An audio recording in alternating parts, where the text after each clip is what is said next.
Well, all eyes are on Britain to see whether or not the nation votes to remain part of the European Union. The outcome of the referendum has wide-reaching effects. A Brexit would change trade agreements between Europe and Africa.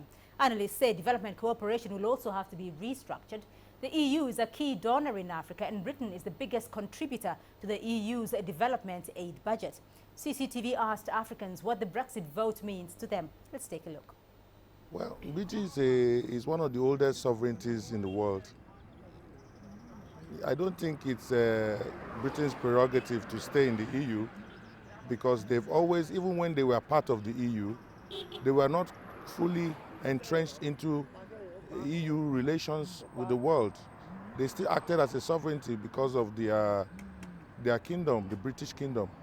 So if they stay, they will be pulled down into the whirlpool of Europe's catastrophe in their finances and their basic problems. So if Britain stays, there's going to be a lot of problems.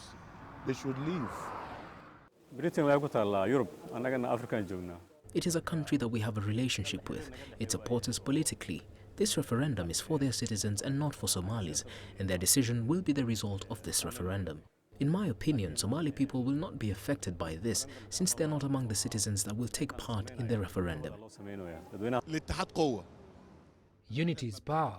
We as Arabs see that and wish to become like the EU.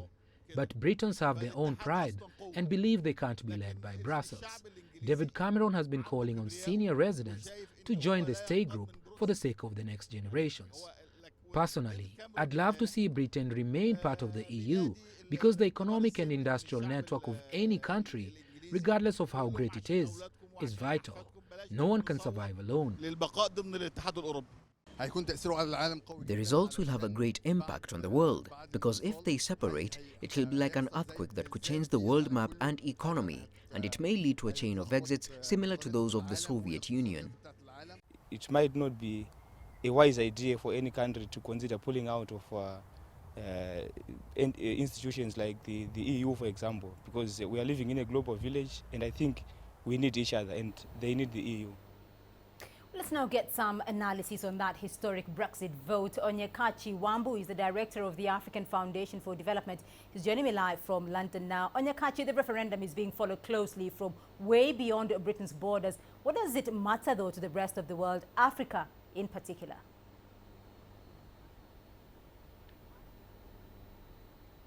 Well, since the 1970s, when Britain joined the EU, there was a kind of disengagement that the British had from their former colonial territories, and the people who have been making the argument for leave are saying that if they leave the EU, there's a whole new world out there, and they've talked very strongly about repositioning Britain within the old Commonwealth. So they would, one can see huge changes. I mean, this is a vote of enormous ramifications over the next generation for the British, and they would need to reposition themselves in the world if they did leave. But if they stay, the EU is important within that framework. The EU is, as far as Africa is concerned, one of the biggest, if not the biggest,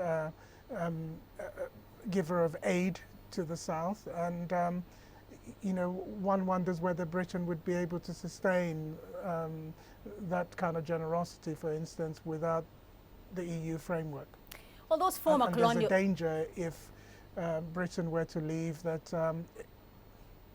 Oliver could just come back. That it could actually start a broader disintegration of the EU.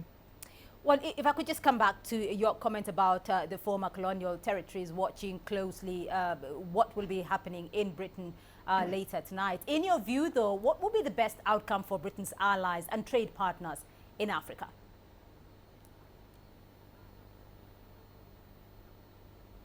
I think for most of them, Britain, I've been puzzled a little bit about the referendum because Britain has the best of both worlds. I mean, she's in the EU, she has access to the common market, the common trade area. She's not entrenched within the monetary union of the EU. She's has opt-outs on lots of other things. So she's already almost a semi-detached member of the EU, but benefits from being part of this broader trade area, which attracts investment from all around the world, from China, from the Americas, because through Britain they can have access to this broader market of 400 million plus. And for African countries, I think, you know,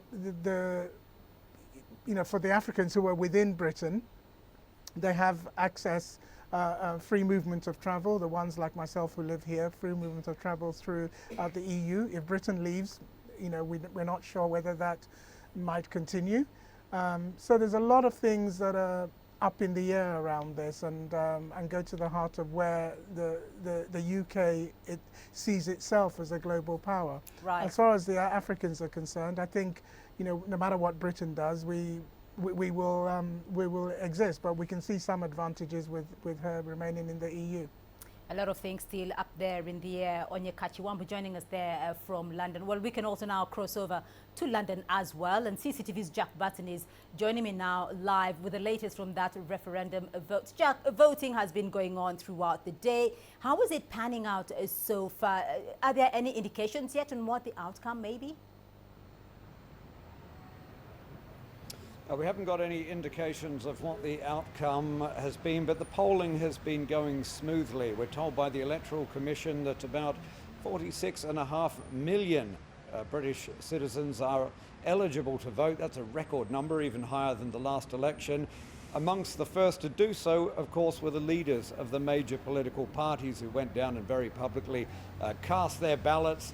The people I've spoken to today have said they've either cast their choice, one of two choices, whether to remain or whether to leave. It's a very simple choice. The others I've spoken to say they do intend to. So there seems to be a lot of motivation. People realize this is a very serious issue that will affect the country for generations to come, and people are turning out to vote at those stations. The biggest disruption has been the weather. It's only drizzling now behind me, but we've had torrential downpours over the past 24 hours, large thunderstorms. We even had lightning striking only about 40 or 50 meters away from here last night, and emergency services, vehicles everywhere.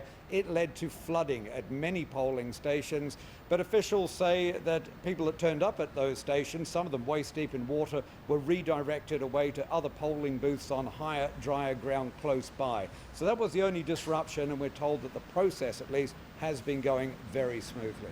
Right, Jack Button for us there in London. Thank you.